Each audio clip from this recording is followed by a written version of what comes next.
السنن الواردہ فی الفتن جلد نمبر 6 صفحہ نمبر 1178۔ کچھ نماز پڑھنے والے بھی اپنے بال بچوں کی وجہ سے دجال کا ساتھ دینے پر مجبور ہوں گے۔ اللہ تعالیٰ نے اولاد کو آزمائش و امتحان قرار دیا ہے، اور اصول یہ ہے کہ امتحان کے لیے پہلے سے تیاری کی جاتی ہے۔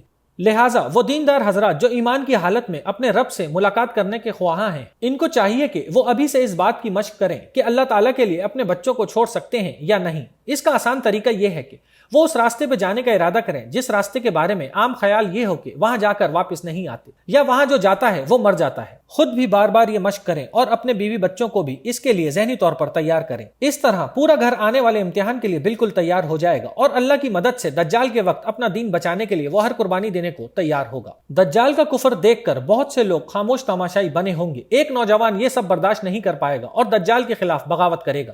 مصلحت پسند اور نام نہاد دانشور اس کو سمجھائیں گے کہ تم ایسا نہ کرو بلکہ حقیقت پسندی سے کام لو، لیکن جن کے دلوں کا تعلق عرش الہی سے جڑ جائے وہ پھر دیوانے بن جاتے ہیں، اور ہر طاغوت سے بغاوت ہی ان کا مذہب قرار پاتی ہے۔ سو یہ جوان بھی دجال کے کفر کو سر عام للکارے گا۔